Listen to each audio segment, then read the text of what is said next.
Those that are here now, as we go on, this is going to be a workshop. So we've factored in time for people to ask questions, get involved. This is a supporting workshop to a framework that we have that you've hopefully downloaded from the page. If you haven't, I'll send it to you after as well. So this is for those that have digested that to ask us questions, how to actually implement this work within your company, within the team that you work with, within the agency. So let's be as active as we can going through this. So feel free to put any questions in the chat. So I'm going to turn the chat on now. Okay, Michael, I'm going to let it go over to you. Great. Yeah, hi everyone. So as John mentioned, today, rather than a presentation or kind of us going through a bunch of slides, it's an interactive workshop. So we've got a range of assets to look at and talk about today. So yeah, please do jump in. Here I've got a Miro board up for this, which we'll share afterwards, so everyone will have access to everything we've talked about and looked at today. But kind of going into that, we'll start with jumping into just some framing of what we're here to talk about. And so the joys of Miro is I can go through these slides as well. So yeah, today you're joined by me and John. I'm the head of conversion personalization at Somebody Digital, and John's one of the co-founders of Somebody Digital, and has for the 10 years plus that we've been going, has been the director who's looked after our conversion. And we've sort of decided to put this workshop together after we've created a framework to solidify the work we've been doing to optimize B2B brands in the kind of the CRO space and the website optimization space for the last 10 years for John, and myself being in CRO for over 10 years as well. And it's one of those things we find there's a lack of information out there about how to effectively go out there. There's lots of information about how to optimize in the e-commerce world, but not a lot in B2B. And so for our own success and our teams here, we've put together a framework, and we wanted to share that with everyone as well, as a bit of thought leadership. So what we're going to cover today is what is a buying committee and how to optimize for it, how to identify segments to test and where to test, and how to encourage more visitors to convert. First off, just to cover off why focus on conversion rate or optimizing the conversion rate for your website. So ultimately, all the digital activities we do often end with a website touch point. And improving conversion rate is a tide that raises all ships here. So it's really valuable in that sense for us to the work we do here doesn't just impact optimizing of paid media perhaps or optimizing our organic search. It's something that complements all of the digital strategies that we've got going on, and also amplifies across often more than just one, so it's sometimes even more valuable than particularly focusing on one area.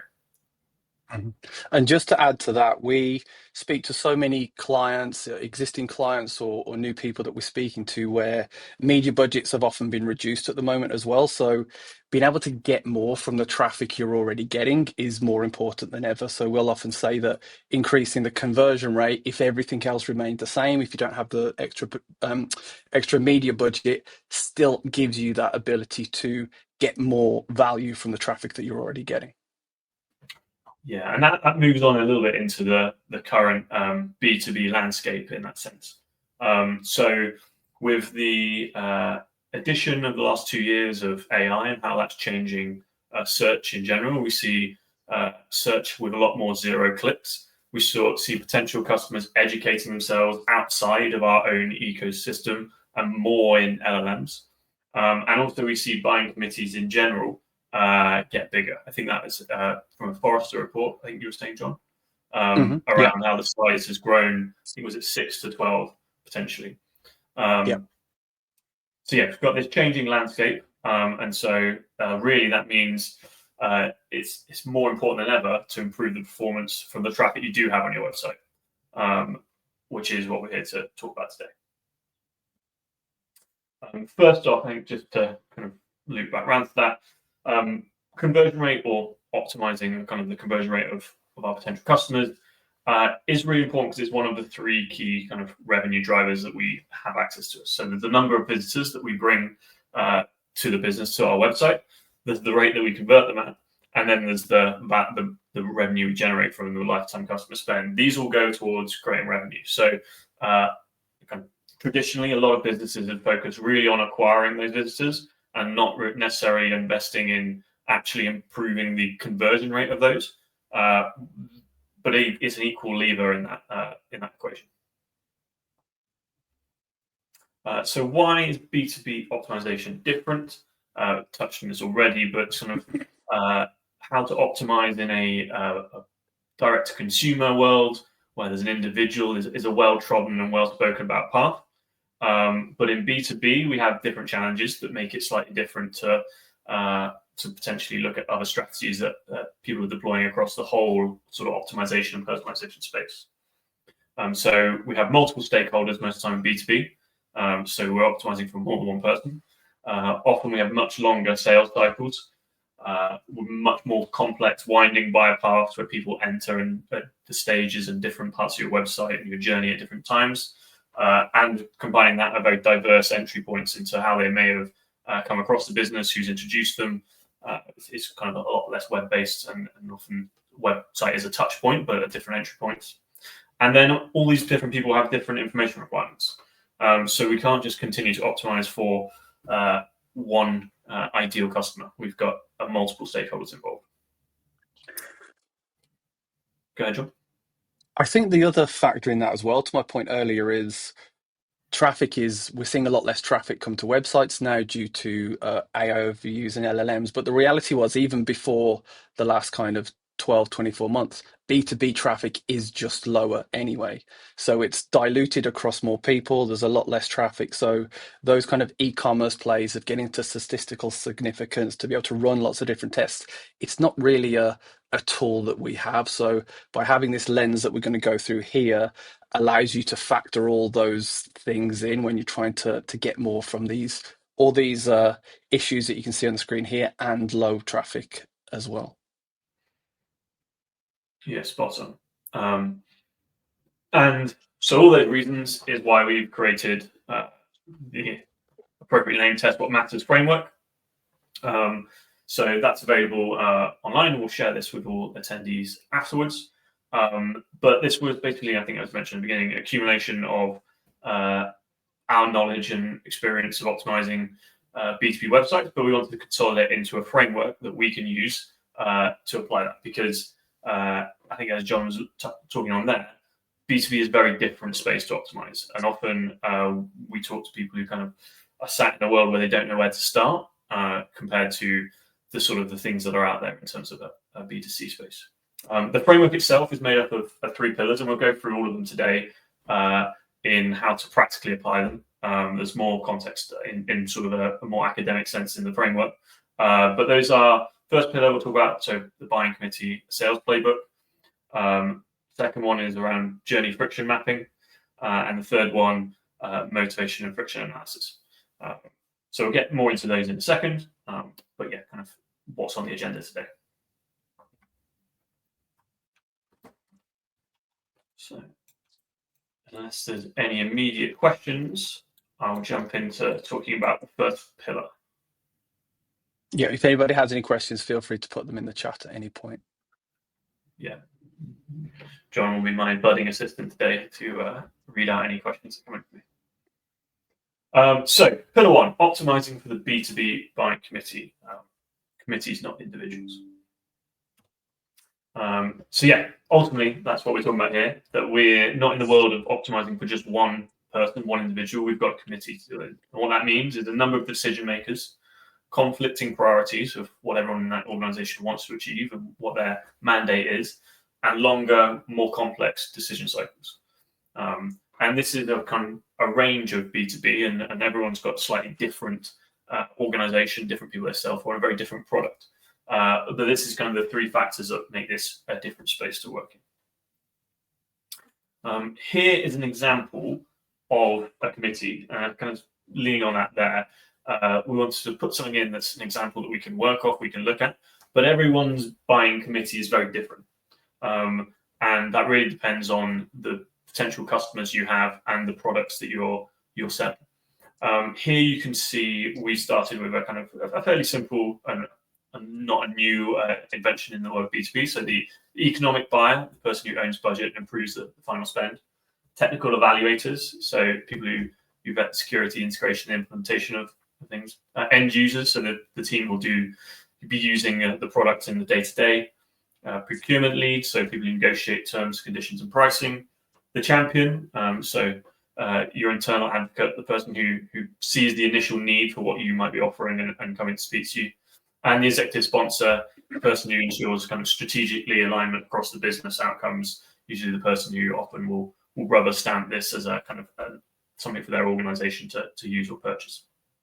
And I think for the people listening now, maybe there's I think if you're on this call, you may be thinking your conversion rate is a little bit low, or you maybe not be on this call. And is your site currently leaning towards supporting just one of these people at the moment? Because typically they are, and just to have that lens of, okay, who might the other people be, and where are the opportunities? And we're going to go into the details of the tactics to how to do this, but as that initial lens of, are you leaning one way or another here, is just useful to open up your perspective.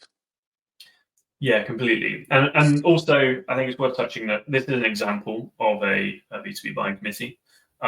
We work with a range of different people who have very different committees. Or you might have a different product offering that covers a real range where we have different people interested in different parts of it.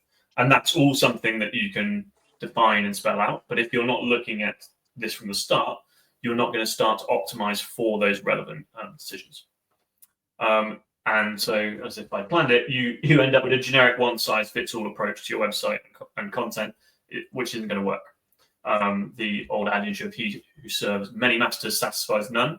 And this is what we see a lot in B2B websites, where often the website itself is more of a branding exercise that reflects your organization's brand than a tool that's a sales tool to converting users with compelling content tailored for those individuals.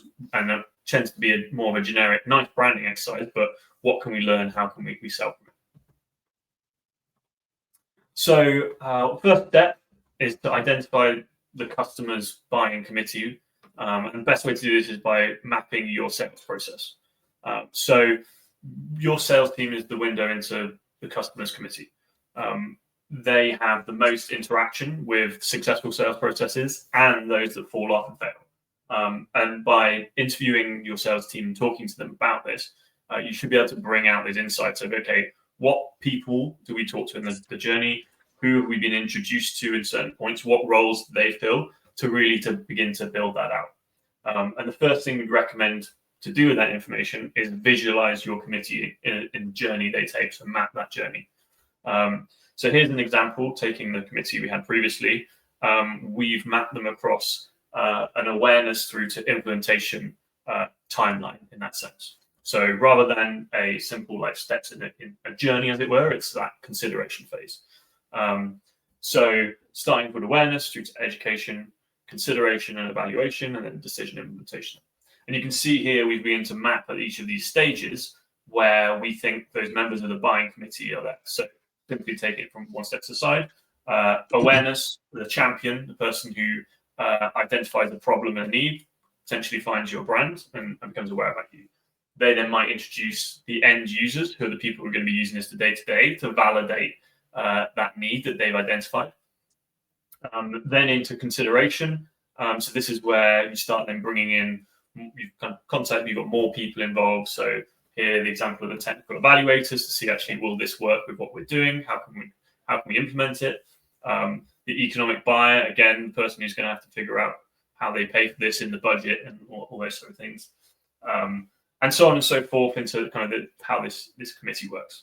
And this is a great point to launch from, how we can then, once you've identified this, you can begin to build on from strategies to optimize on top of it. And I think it's worth adding here as well, we are not deluded enough to think that people pass very smoothly through a funnel like this. We all know that's not the case. How I prefer to look at this is, you're either in market or you're trying to build awareness for the people who aren't yet in market but will be at some point. And they're obviously not going to flow through seamlessly like this, but they are touch points that people will need at some point and may come for it. So they might not go sequentially through it, but at some point they're going to need that information, and the different job roles do need it. So just having it there for whenever they need it is probably the way of looking at it, rather than us think they're going to go from one end to the other. I think we all know it's more like a pinball machine than a funnel. Yeah, this is a nice visualization that we've created, but often these can be a lot more complex. That said, you can create this map and this point, and you can begin to plan to optimize these stages using a few tactics. So milestone-based content. So you begin to organize the content and the stages around your buying journey and their stage in the awareness to implementation and purchase around key decision milestones rather than a linear funnel, which is a really powerful way to begin to think about how you start to optimize that. Also identifying where there's potential cross-role touch points, where multiple stakeholders engage, and how you optimize these critical moments. Again, this kind of, it doesn't necessarily all fit in the website space, but this is what we're trying to optimize in B2B sales. And then the final one here, sorry, Nigel. No, please, Michael, go on. The final one, handoff optimization. So how do you improve the transitions between different stakeholders and different decision processes? So we've got some practical strategies just after this that kind of talk around these, but what we can do from a website and an optimization perspective. But this is kind of what we're trying to link all this together in that point of, okay, we've got our journey map. Okay, how can we look to optimize these? What can we support from a marketing or a web team in how we do this?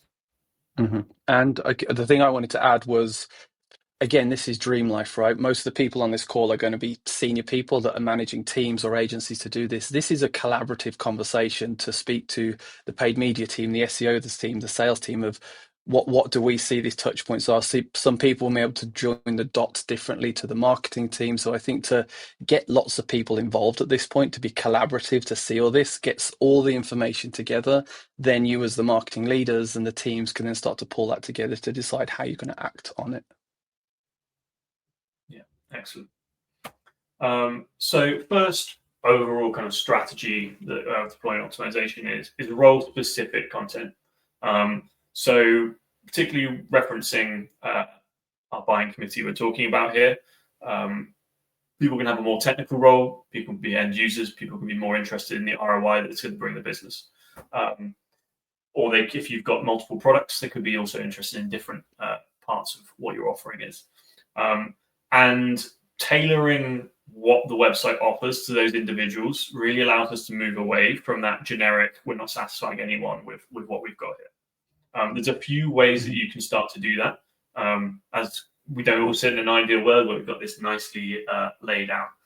But by identifying these people and starting to optimize towards them, we can slowly move along that conveyor belt to get there. So the first one is through explicit role selection.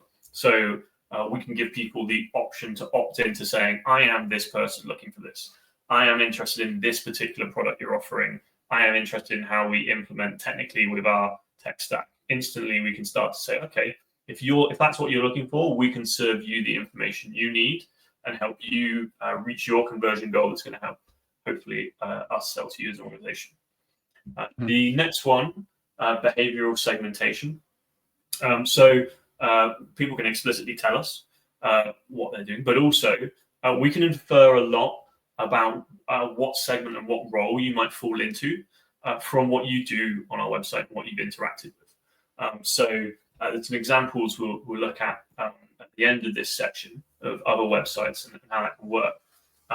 But really, if you interact with a paid media campaign, which is targeted around a certain pain point or a certain job role or something in that type of thing, we can begin to feed that back into our actual segments to say, okay, this we know this about you. If you go and read a blog article on the site about one of our products or about, again, the example of the technical evaluation, how to implement it in a technical sense, we can again infer that. And a lot of what this information we don't capture and we don't begin to feed into understanding who's visiting the website.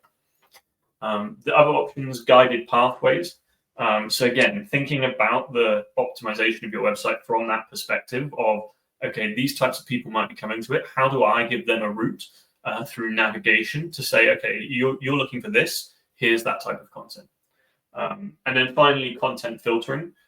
So signposting these kind of the pieces of content you have, that this is what you might be interested in to these types of people. So I think here there is what you're just trying to do is just get people to self-identify who they are so you can push them the right way. There are so many people come to site. If you're running an ABM campaign, you can you're trying to target specific people. That's maybe a little bit easier, but it's still not guaranteed that it's a right person coming to the site. You're just trying to give as many ways as possible for people to put their hands up. So when they do come back to the site, you can give them a better, more personalized experience and kind of guide them a little bit more. Yeah. And I think that the one that's really stands out to me is the behavioral segmentation piece. Because I think lots of people look at it and think, oh, we can't possibly figure out what people might be looking for or what bucket they fall into. But it is a lot easier than you think, and you have a lot more signals than you think. One of our technology partners, Web Trends Optimize, gave a fantastic demo to us and the wider team at Somebody Digital a while ago, where they highlighted the amount of information you can infer from someone when they come to your website through, say, a paid media ad. You know what search term they search for. You know which campaign they fell into. You know what they're looking for. Their particular example, as the head of product there, likes trainers, was he'd come from looking at a particular type of trainer at a certain price point. You come to a website, you're looking at that. You have that information you can bring in. We know what search terms you come in. We might know what you might more be focused on, what interest, rather than just leaving the website to sort of generically find your way to it. Next, so facilitate internal selling. And kind of we're talking about looking at that journey, identifying those key handoffs, those key change in decision journeys, the point where maybe the vast majority of people coming to our site are more in the awareness, in the sort of contact phase. They were not the consideration is done away from the website. How can we give them tools to facilitate that internal selling, to iron out those pain points? So first, shareable content formats, things like PDFs that allow those key takeaways. We can share them, create areas of the website for it. ROI calculators are a great way to enable your users to be able to actually see the value you create rather than hiding it away. And then simple things like objection handling guides to really formalize those bits from the kind of the feedback we get from the sales team of what are our challenges, make sure we're feeding that back into reflecting that to people who are looking at the website. And then also the option on how to collaborate and bring all these committees together in tools and things you can share there. Mm-hmm. And I know Michael spoke about this at the start, but this is definitely one of the unique things to B2B selling, right? If it is e-commerce, it's typically someone coming to the site and looking to convert. If you just take anything from this, it's the person coming to the site will probably have to do some sort of sales job internally. So to give them the resources to be able to go back and explain your solution, what you're offering, how to do it, to be able to build business cases is just the different thing of B2B, which is the big difference. Yeah, and I think the last thing you want in the world of large language models and AI is someone going, oh, I didn't really know the answer to these questions. I'll go and search in ChatGPT or Gemini or Copilot or all these things about that. And one, if you don't have that information publicly available, then they won't be able to answer those questions, but it might be for some of your competitors or it might be in that research, steer them away. But also, it's a touch point that you don't control. And so the better that you can arm people with that information and facilitate that internal selling, the more successful you're likely to be. Final kind of strategy for optimization here is around supporting the internal champions. So often you'll find that there's someone who's championing your cause and is the person who brings in and starts this conversation. They'll engage the rest of the buying committee.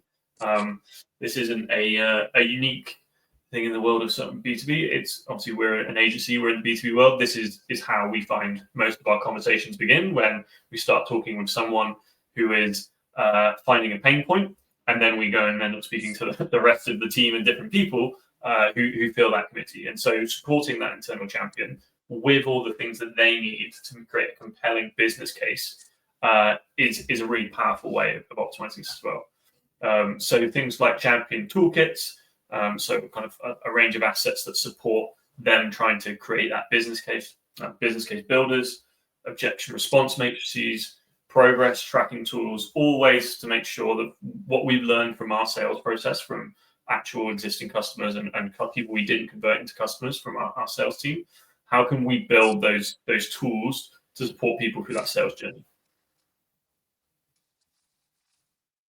Anything to add there, John? Nope, perfect. Excellent. So I'll jump out of Miro a second. And there's a couple of examples here of websites I wanted to just take a look at to kind of highlight some of these. And these were kind of a few websites I searched up in 15, 20 minutes of exploring to try and put a few examples to these. So first one here, good example. So HubSpot, obviously large organization, cover a real range of different products and services.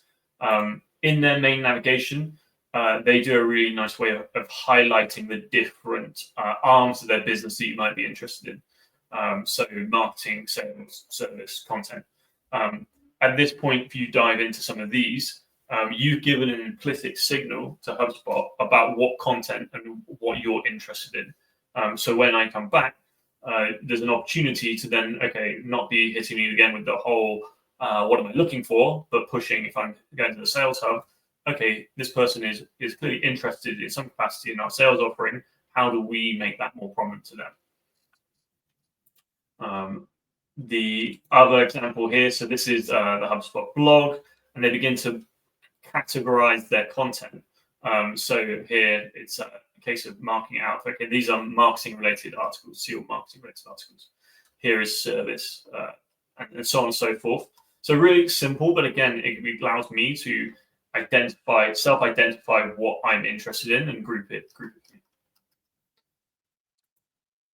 Another interesting one, this is quite common, and obviously you've got to use the data. Salesforce, they have an industries section. So I open up navigation here, and I will helpfully give Salesforce the information of what industry I'm potentially in and I'm interested in researching.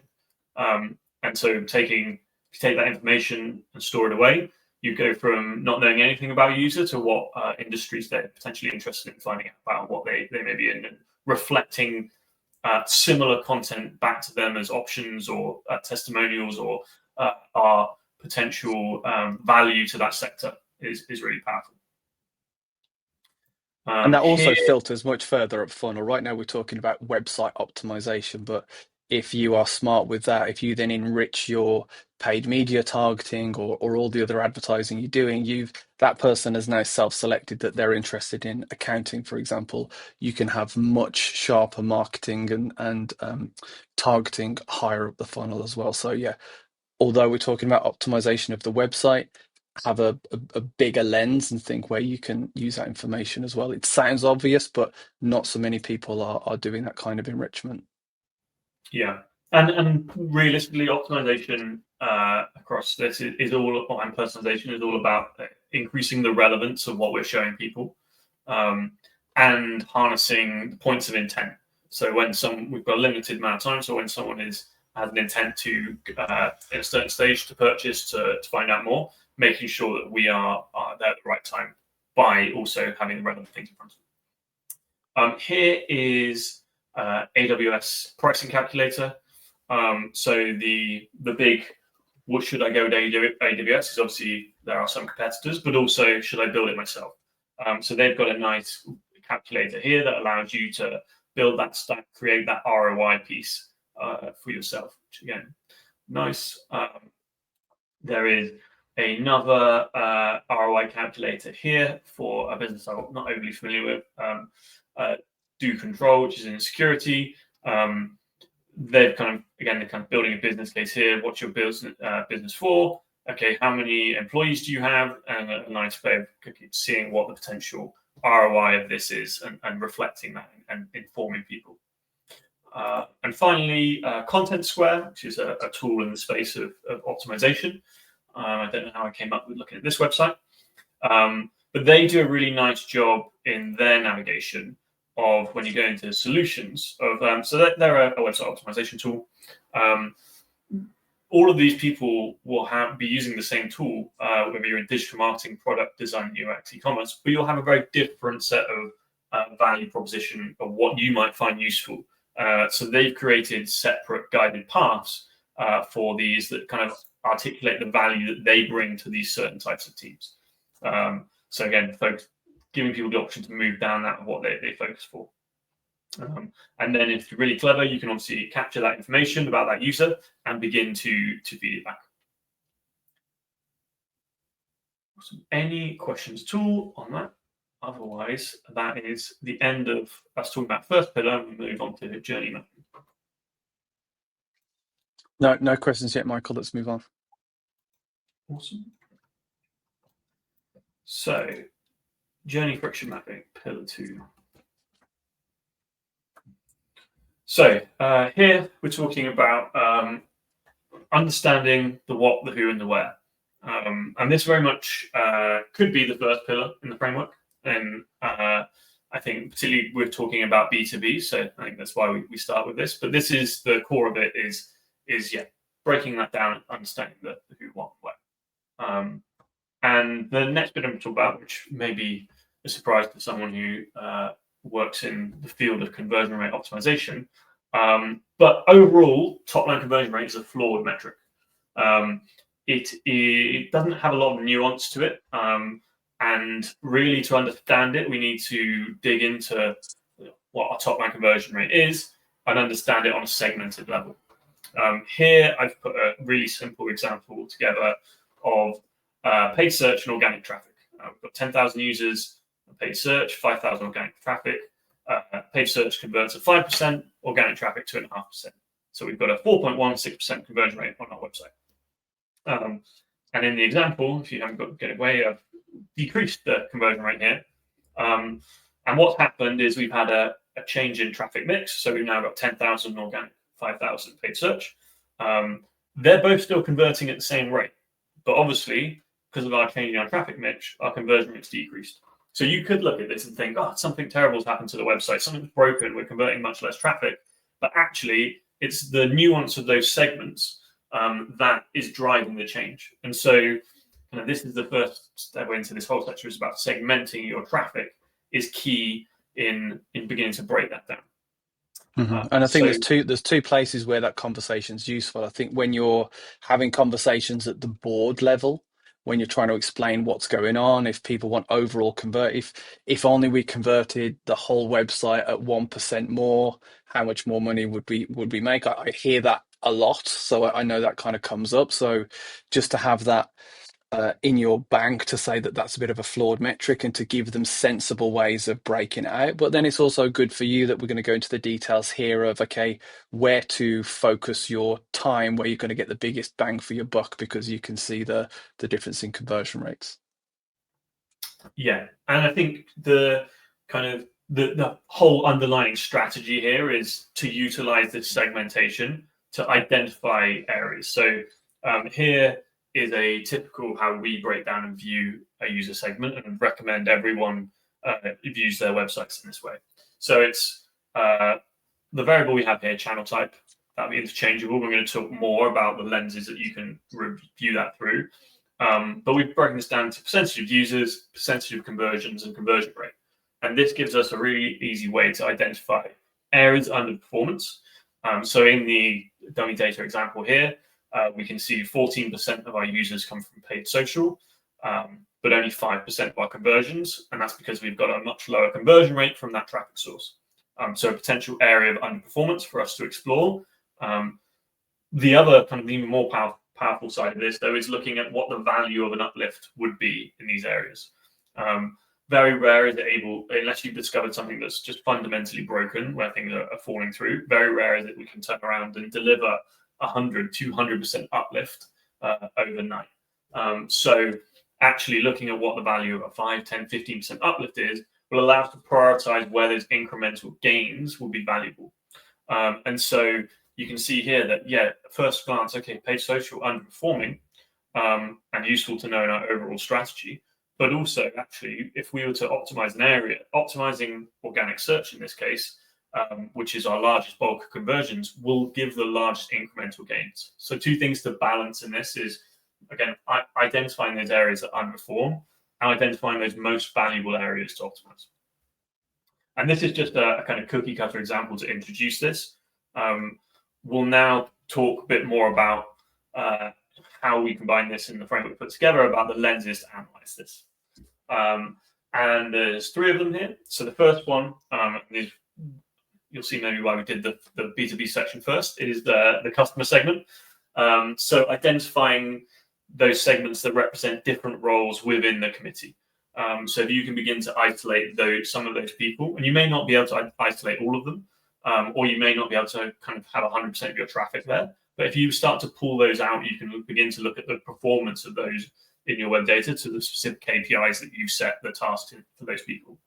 And also, kind of, if you begin to exclude some people from that, you begin to actually focus on the performance of those that are truly potential customers in a certain stage. The other point is the journey stage. So we talked a lot about this here, of the process already, from awareness through to purchase.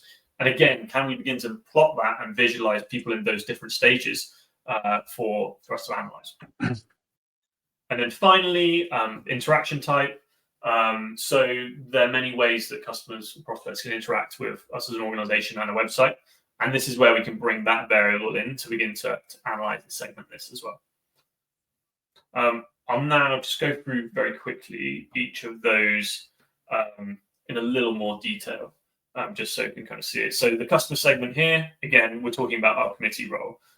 This is using the dummy kind of committee that we created for our hypothetical sort of business that we were looking at when we put this together. But this can be, again, different product sections in your business. It's about role. It's about what you're looking at exactly. It can be people in that order. But begin to add this in of the customers and what they're looking at is a really key way of segmenting that traffic. I think I'm just going to add in here, Michael, for the people listening. You're going to get sent all this after the conversation, after the call anyway. So you're going to get the PDF, you're going to get these resources. So you don't have to remember anything here. I think it's good to hear it from us, but we want to give you the workbooks and the sheets that you can sit down with your team, have these conversations, and just like I keep saying, add that lens of what's different about B2B. You've got different people coming to the site, and you're often trying to arm those people with information to go back to their business and kind of educate them. So that's what we're trying to do with this. Yeah. And I think to touch on that, you won't be able to go from, if you're not doing this already, you won't be able to go from 0 to everything overnight. But taking one of these and starting to build that segment of people out is really a great starting point to begin to build and isolate people to optimize for. As a large part of questions we have when we talk to people about optimizing in B2B is, where do I start? How do I find what to do? There's kind of, that's one half of the equation, which is this is looking to tackle. The next one, the journey stage dimension.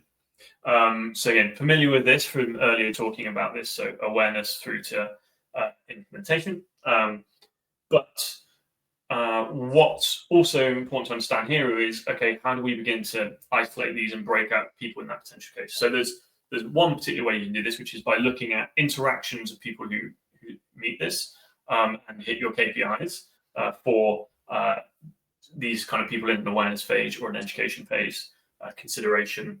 But then you can also begin to analyze those interactions on your website and build intent-based modeling to be able to break this down. So if there's a certain action, okay, someone who visits these 5 pieces of educational content is more likely to then go on and submit a request for contact, say, and move from educating into evaluating and then consideration phase.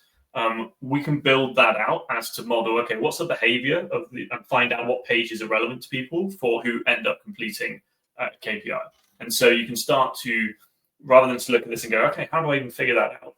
Start to look at the interactions and the likelihood they have on people who fall down using sort of some statistical analysis, which is, again, start with an individual audience and start to build that out.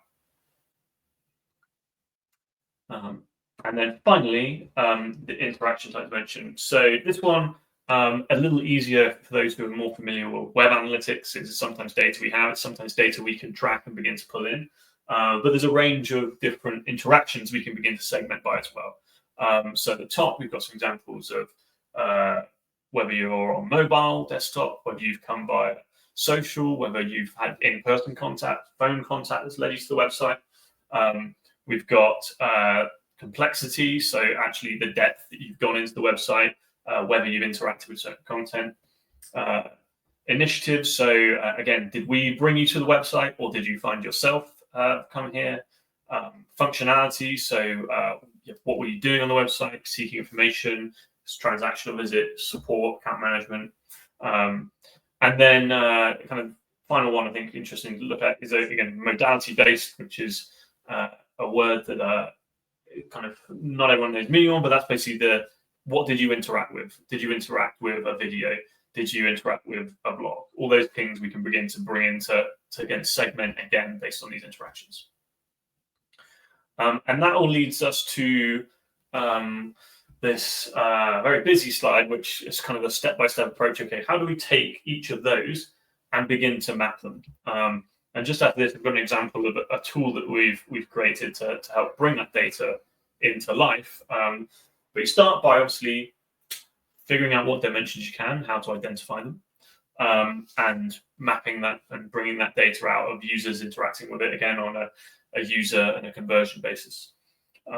You can then bring in cross-dimensional analysis. So we've got these then begin these cross-dimensional segments, identify patterns and correlations across dimensions to pinpoint the most critical and sort of widespread conversion challenges.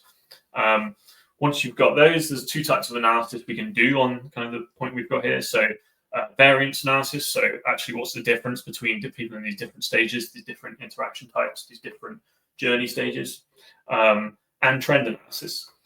So how do we track changes in behavior over time? Is the conversion rate for a particular segment slowly decreasing or increasing? What does that mean? What's the behavior going on behind that? So a lot of pontificating and talking show in practice a little bit how that works. And again, we'll share this with everyone. And this is the kind of a tool that you can say, okay, if we begin to identify some of these, I can take this away, give it to people in my team to start to create and bring this segmentation strategy forward to bring that data together. So first, you have to and just be clear, Michael, we're going to share this with everybody as well, right? So yes. they can go through this. So Michael's going to go through it now. We're going to share it with you. If when we share it, you would like us to walk you through it at any point, just reply to the message and we're happy to do that. Yeah. So I'll very quickly go through this. It looks more technical than it is. And it's something we put together to help ourselves bring this data to life. So it's fully customizable, but there's some default versions and data just put in from start. So you can set your conversion types because we have different conversion goals for different people. You can also assign a value to them. So the example here, we've got MQL and SQL and a trial sign up as these, but it might be a downloading a certain piece of content, visiting a certain part of the site as our goal here. So you can add those in as you go. We've then got our three lenses, so customer segments. So this is default by the example committee we put here, but you can delete these and add your own in really easily. Journey stages, again, so unknown as well as those journey stages, you can adapt that to your own journey as well. And an interaction type, you can fill this with any data as well. And this allows you then, whatever's in this section here will populate into the data entry point. So here, I can simply go, okay, the conversion target is an MQL for a customer segment of end users who are in the education phase. And I've got two options here for interaction type. I can either leave it blank, or I can, and you can leave some of these as unknown, or I can say, actually, I'm interested in page search traffic who's on desktop. And then I can just put in the data from my time frame and I've pulled out of my own analytics, add an entry, and it goes into the data we have here. So the raw data table, which is basically everything we've just selected, and then a decision map table that highlights the percentage of users based on information I've added of the total website visitors up here and total website conversions, percentage of conversions, the value of an uplift based on the revenue I've assigned to the goal over here. So 20% uplift in here. You can see the business value of the overall conversions here as well. And then something which we invented called an opportunity score, which basically brings the, and it will appear in these columns over here, highlights those areas where we have most users who are converting the least. So highest friction and least friction. So this version here, which would be the default you'd load up, these can all the data can be deleted really easily by just Xing out here. But the default version comes with some data, just as an example. So we can see, again, analyzing this, there's a high score here in the unknown MQ hub for awareness from organic search on desktop.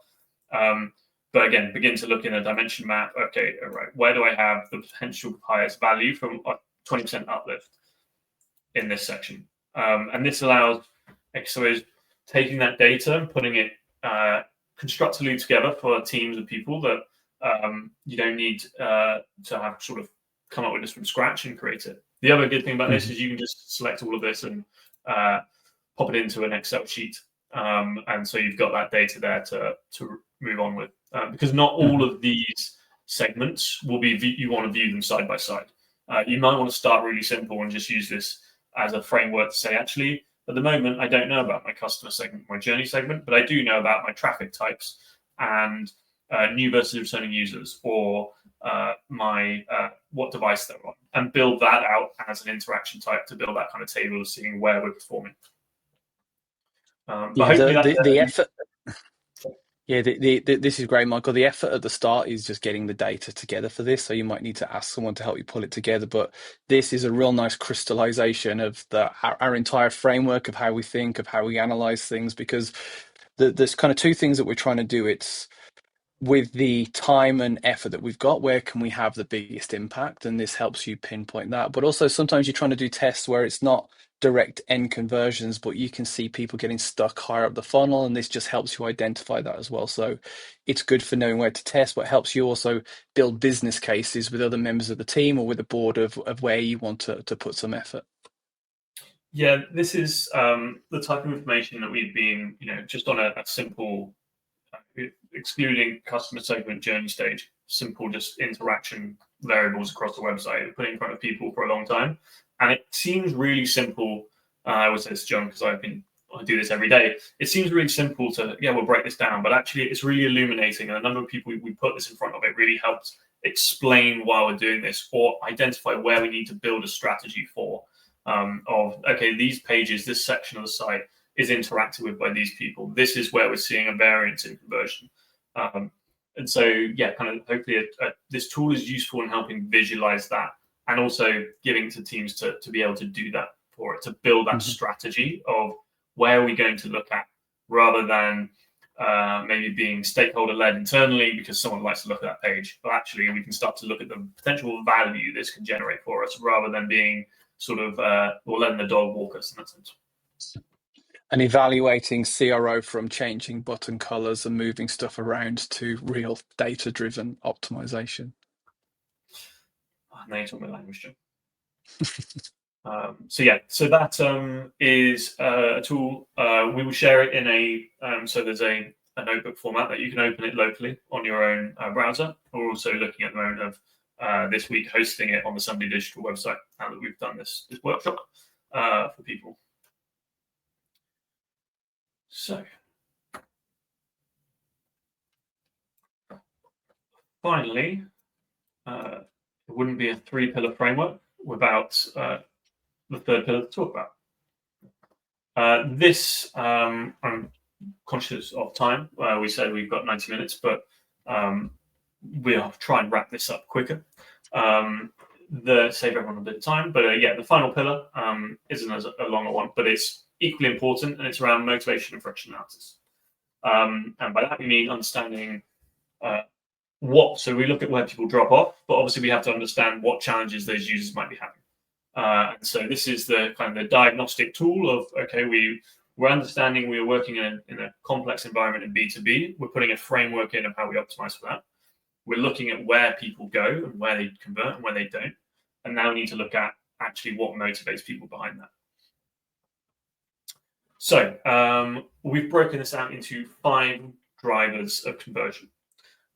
There is value perception, so your perceived investment, and there's a few key components above this as well.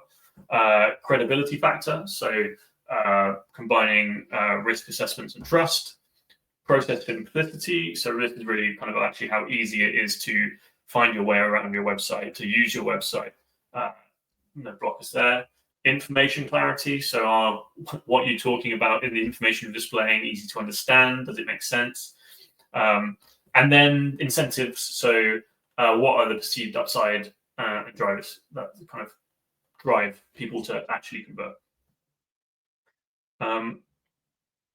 Before I go a little bit further into those, what breaks that down, I include this here, which is a research toolkit to be able to dig into these drivers and understand them as a framework. Okay, this is what we're going to use to frame our analysis.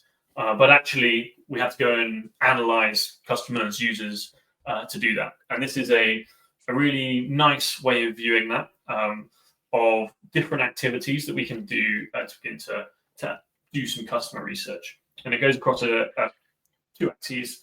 The first one is attitudinal to behavioral, and then we've got qualitative to quantitative analysis. And there's a real range of activities in here, and some of these are relevant to your business, some of them might not be. There's things like value proposition review, so actually reviewing the site across using the framework and the drivers we're talking about, but reviewing it of, are we getting our value? Is it a value proposition across clearly? Is it articulated well? Is it compelling? There's reviewing competitors to see how that fits into what you're offering. Interviewing customers, actually finding out what people are talking about. The voice of customer interviews. So if you can't directly interview customers or sit in on all sales calls, you could interview the sales team or the customer service team to understand what regularly customers are talking to them about as an aggregator of those conversations. That's probably the easiest way to, in an hour, find out what common questions your customer team are talking to by talking to people within the organization who speak to the customers. Things like sort of small activities that take a few hours, reviewing session recordings, heat maps, funnel analytics, using the web analytics on some of your answering, moderated testing, so actually seeing how people interact with your website, all different ways of being able to understand your customer. And a lot of these, I think, sometimes can get weighed down as like, well, we're going to spend 3 months creating personas or something like that, which gives us a small piece of value because we understand this, but it takes a very long time. A lot of these activities can be done in a couple of weeks and compiled up, give your team a great view of what motivates, what blocks potential customers. So if you start to tick one of these off every couple of weeks, you'll build a great pile of understanding of what motivates customers. If you just go back a slide, Michael. Yeah. And what you'll often find is if you are watching this and you don't have lots of resource to do this or that kind of stuff, this slide here, if you look at the friction points on your site where people are dropping off and just ask yourself, what do you think is the issue of why people aren't going through? And it's going to typically fit into one of these 5 buckets. And I know Michael's going to start to go through these questions now, but I think all those diagnostic tools are great and you get a lot of value from it. If you just need to act quickly and you don't have that, just this tool and asking yourself from it, like heuristically, you can get a lot of value from that. Yeah, definitely. The piece I was going to talk about next is a little PDF handout that we've included in here that breaks those drivers down into 4 smaller key components, but also includes some diagnostic questions that hopefully can help you and your team to look at the site from a more, not objective is the right word, but a place where you're really looking at it from someone who's outside the business. who isn't day to day, doesn't know your products, doesn't know your customers as well, and really view it from their perspective. So an example here, value perception as the driver. So just to recap, how users perceive the overall investment, be that money, time, effort associated with your offering. So there's 4 key components to this. So financial perception of value, time, and how much time it's going to take for someone to invest in it, the effort, and the risk. And there's some questions here to talk about. So is the value proposition clearly communicated and immediately apparent? So if you go through your website with that in mind as a diagnostic piece and feel, are we communicating this clearly in the terms of the value of financial, the time, the effort, the risk? Or is it vague? Is it going to be a concern for people? And if you begin to layer this analysis as well with things you've learned about your customers from your sales team, from customer service, from talking to customers, you begin to be able to see, all right, these are the concerns, and I can layer that into identifying where we potentially are sort of shortcomings on the website in delivering for this. Example. If I could just add to that one, Michael, I think Yeah, with the value perception as well, if you think, as I keep saying, in the B2B setting, which is slightly different, the person's going to be thinking these things on a personal level. What's the risk to them of their time and their effort? But they're also part of a committee, and they don't want to look bad if they make the right decision or the wrong choice or something like that. So when you're thinking about these potential blockers on your site, try and think it from those 2 lenses. What are they feeling personally, and kind of what are they feeling socially in the context of their wider committee, and kind of not wanting to look bad or make the wrong decision. Yeah, definitely. I won't spend time going through all of this. This again is something we'll include here. There are the breakdown of the 5 different ones here. We'll share the PDF separately, but you've got process simplicity, information clarity, as well as on the final slide, incentive drivers. And yeah, I think really useful ways of framing that, of saying, okay, how can we go through our site looking at this? Again, this one, just top one, is the core value proposition compelling and relevant to the user's needs? Okay, we take that again through the framework and the lenses we've created. We can begin to really dissect your own website in that kind of objective point and focus in on, okay, what can we do to improve conversion as your team? Excellent. So the final bit I wanted to go through was just some examples of how at Somebody Digital we've taken this process and sort of unearthed and actioned it, because I think sometimes in these type of presentations where we talk a lot about strategy, you don't often see a lot of how do I apply that, and that's even more prevalent, particularly in the optimization and personalization stage for B2B. Lots of people say we do these great things, but actually, what does that look like? So I've included a couple of examples stripped out of any recognizable brands, people we work with, to sort of highlight those. So I'll quickly talk about those there. So broken into just a simple summary. So the problem, so this one is around simplifying the buyer journey to boost a client's demo requests, which was their main MQL. So we were getting good traffic from target accounts, but a very low conversion rate of people landing on the website, which is our main way of gathering those marketing leads. We did some research, so we looked at the analytics and segmenting out, and also in the particular relevance here, we reviewed quite a lot of session recordings to find out what's happening. And one of the things we kind of revealed is that conversions required prior engagement with educational content. So very few people came to our site and just went, yes, I'll submit an MQL. They were more actually in the education and awareness phase. And so we found that the chain we had is, okay, if someone had interacted with a piece of educational downloadable or some of our downloadable content, they were more likely then to come on and submit a MQL in their, actually turned out to be 3rd or more onwards time visiting the website. We also could see from session recordings that users tend to be quite lost, unable to find like the clear path they wanted when they land on the site. And that's because the site itself had been laid out as are basically so someone comes to our site and we just want to directly push them to getting in touch with us, requesting a demo, becoming an MQL. We weren't signposting to people how to actually get that content that's going to inform them about what we do, what they potentially need. The solution, personalized two-track journey. So in track one, where we have those people with more in the awareness education visitors, so new visitors to the website, we remove some of the pushing towards actually get a demo request, and really highlighted assets that are relevant to those people in education through engagement cards and educational content. The second track, for those people that you've previously either been to the site more than 2 times, so you're on your 3rd or more visit, or you've previously interacted with some of that educational content. This point is and now we want you to try and convert. So we put a much more prominent demo CTA. We included some more screenshots of the platform again in that point, say right now, find out more. We put in more compelling information overall about what the actual demo request process involved, and set expectations around that. Move to kind of first-time visitors at Content Hub and overall decision. And then we monitored the performance of actually these 2 segments. So overall, obviously, we wouldn't be telling you about a negative experience, because that's not how these type of things work.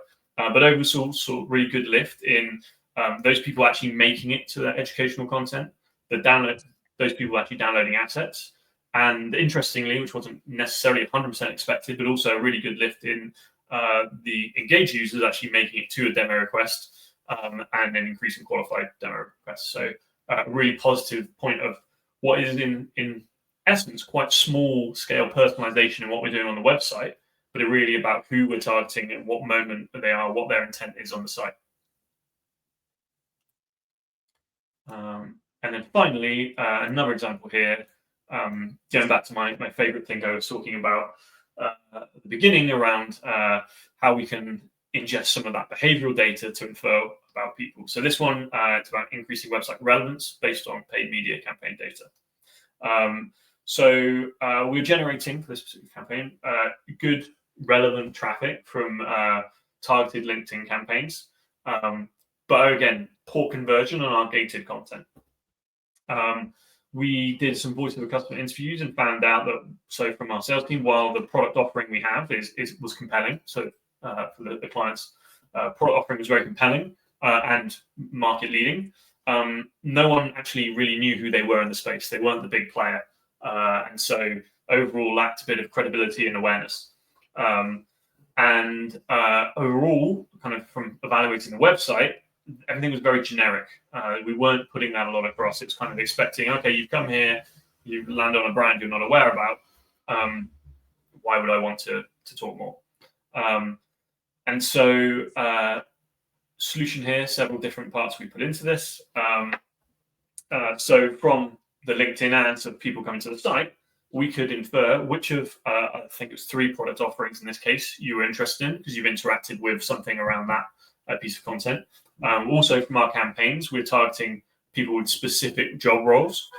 So again, we can segment that data out and say, okay, this person is more in the technical side of security. This is someone in more of the overall management side. So we begin to, from the data we bring into that, give those people a more personalized and more relevant experience rather than generic content. So did that in a couple of ways. So our lead capture then became product specific. So rather than talking generally about getting in touch with this business, we're talking about getting in touch and focusing on what that product offering is. We introduced a lot more brand credibility to kind of highlight longevity in the industry, number of clients, number of enterprise clients, all those things that kind of were just missing in terms of actually improving credibility. And then finally, tailored those kind of the roles of what we knew people were potentially had in the industry, tailored testimonials to be a like-for-like match. So rather than me, who's in optimization, is now seeing a testimonial from paid media manager, and I go, okay, this doesn't relate to me. I'm seeing someone else from optimization talking about it, going, okay, we are the same. I identify with that. more likely to convert. And so create these different personalized experiences based on that data, and overall increased MQLs from this gated content significantly. Awesome. Final thing to touch on from us on those examples is just to reiterate that, yeah, everything we shared here we'll follow up with in that sense. So we'll share around the Test What Matters framework, journey friction mapping tool, diagnostic questions handout. We'll share the link to this workshop mirror board as well, so you can see everything we talked about as well as the recording. So yeah, all of that available. And as John said, any questions, any thoughts, feel free to reach out to us, ask questions. Yeah, kind of this is out there now for us to talk about. I'm really excited about sharing kind of the way we've been working recently. Great. Thank you, Michael, and thank you, everybody. And I know there's a lot of information there, and one of the company aphorisms we say is it's progress, not perfection. Just thinking slightly differently like this will give you that different lens. So yeah, go away, just do something small, just analyze something different, make a small change on the website, and just kind of keep stacking those wins. So thank you, Michael. Thank you, everybody else.